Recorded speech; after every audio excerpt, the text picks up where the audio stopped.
I apparently am not going to scroll to the comments. Let's just pull it up from Twitter instead. Literally, oh my gosh. I mean, I was about to scroll down. All right, let me just take it straight out of Twitter. Okay. Let me take this straight out of Twitter, and we'll cover the other part of the story, which does matter for better or worse. This article is Tani Adewumi earns second IM norm, strives for youngest GM record. Okay. FM Tani Adewumi, age 11, has earned his second IM norm of the 3 required to earn the coveted International Master title at the NY Summer Invitational C closed round robin tournament, which concluded on July 11th, 2022. He won the tournament in clear first with 7 out of 9 points, the only undefeated player in the field and ahead of 3 International Masters. The tournament started off with a bang as the Prodigy won his first 3 games to take an early lead. His second round win over IM Levy Rozman with the black pieces demonstrated the strategy of meeting a flank attack with a strike in the center as Rozman launched an attack on the king side. The popular streamer and content creator was suddenly met with a thematic Sicilian d5 pawn break, and an unfortunate reaction allowed the young master to prevail with a blazing attack and a satisfying final flurry of tactics. Okay. His quickest win came in round 5 when Adewumi showcased the ability to play on both sides of the board. After pushing his h-pawn to h5 like a computer, he then sent his b-pawn forward to gain space on the queen side. The pressure mounted until it culminated in 24-move miniature. The climactic 23 knight takes c4 tactic was peanuts for the young player who has scored as high as 51 in 3-minute puzzle rush. Yep. Okay. The young Adewumi's talents were noticed early on by the chess community, but how far a Prodigy will go remains a question until they prove themselves, often against the backdrop of the many startling accomplishments of others.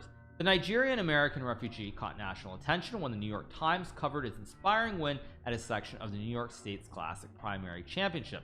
He had only learned the rules less than a year prior and lived at a homeless shelter in Manhattan with his family at the time.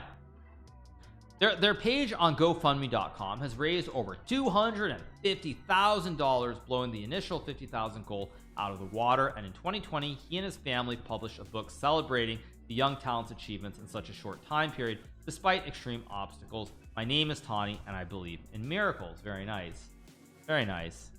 Okay. He went on to earn his national master title at the age of 10, reclaiming national attention once again. In the Chess Club of Fairfield County Championship 2021, he defeated IM Justin Sarkar in the very first round, and needing only a draw in the final round to clinch the title, declined his opponent's timid peace offer. He stood up, walked to check the board next to him, and returned to win the game in style. His opponent in that final round was the author of these very words. Okay. All right. Okay. The young star went on to earn his FIDE Master title by winning the under-12 division of the North American Youth Chess Championship with 7 out of 9, a point above the field. He broke 2300 rating mark in May of 2022 at the same tournament where he earned his first IM norm. So nice document. Let's keep going. He earned his first IM norm after tying with GM Mark Prague won first with 7 out of 9 at the 2022 New York Spring Invitational IMD closed round robin tournament. He gained 127 rating points and performed at a 2458 rating. Chess Kid gives all the details and digestible analysis of his games here, or you can read his very own blog.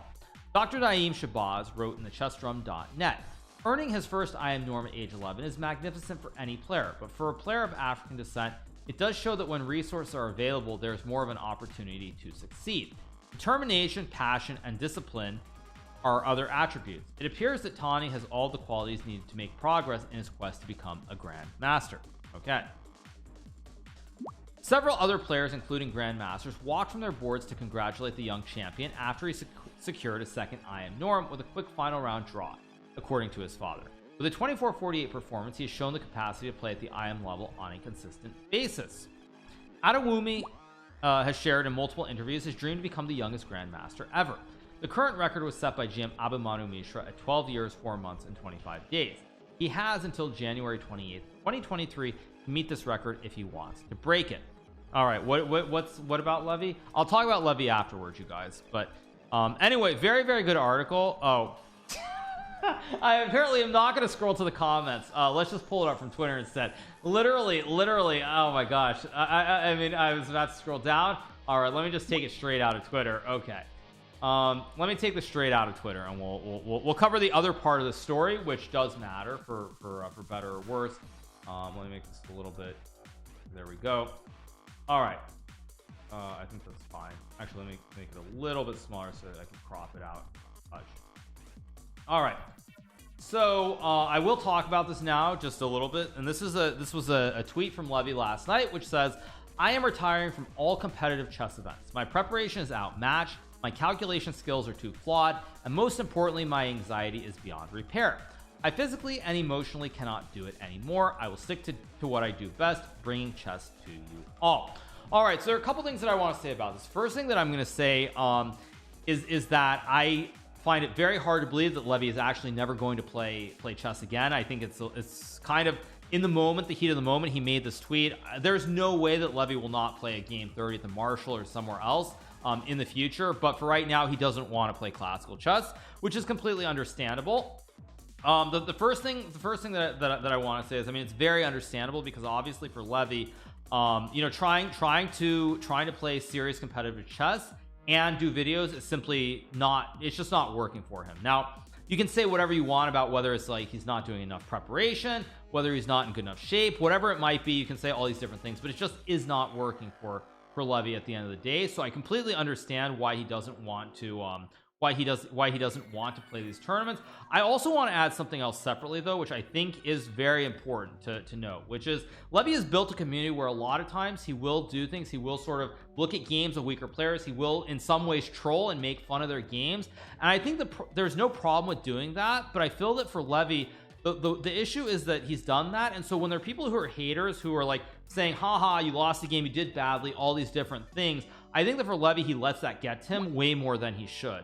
And so I think that's part of the unfortunate thing of the way that Levy has kind of gone about things, is that because he trolls so much, then when you troll so much, of course people are going to throw it right back in your face, as I mean you would expect. But for Levy, I think it actually gets in his mind, and so the problem is when that gets in his mind, then of course when you start making mistakes and you lose games, you're thinking about those comments. Everyone's going to obviously be doing those things, and it's very, very difficult to get through that. Pinning comments on YouTube, yeah, I mean that's another thing I would say. I think when you do that, like in some ways for me, what I'm more so than probably anybody else actually, I think I'm probably more qualified to talk on this topic. You know, I've dealt with it for most of my chess career. Like there have been a lot of haters over the years, and for me, I've actually been able to use that as fuel basically in the past. I would use it as like fuel and like motivation, like all those people who don't believe in me to kind of just like, you know, throw it right back in their face. And I mean, to a different degree, even with the candidates or the Grand Prix, it's the same thing.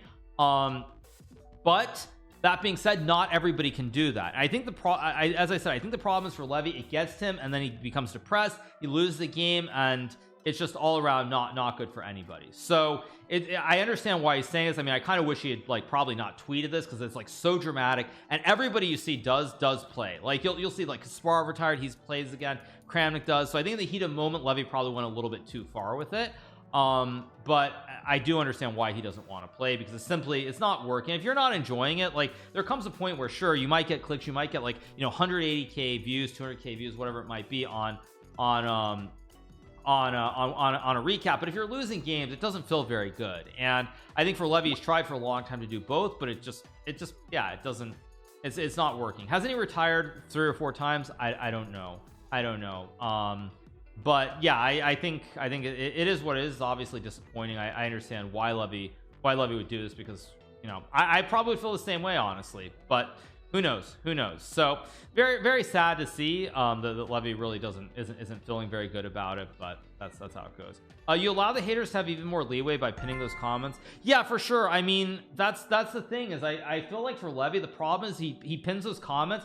And like, you know, when you're doing videos, things of this nature, it's one thing, but the problem is when you're trying to play, then like you have to have a very, very, very unique kind of mindset and approach in order for that not to affect you. And the other thing for Levy as well is that Levy was just when Levy was playing before, prior to say COVID, he was you know, just your normal IM. He was not someone like a celebrity or anybody really known in the community. And so now that he is, I think all these people who play him, he has that bullseye. Like there's that bullseye, like everybody's gunning for him and they want to beat him for obvious reasons. And I think that doesn't help either, because that just adds even more pressure for Levy. So yeah, it's what it is. Normal IM, I know you guys can try to say troll me, but he was just playing tournaments doing these things, but now like with that extra pressure added, it's just very, very difficult. And it's not easy. Full bullseye, well, I mean, I would say the same thing for me, honestly. Like when I play in the Grand Prix, when I went into the Grand Prix after being retired, of course I have a target on my back. I mean, no doubt about it.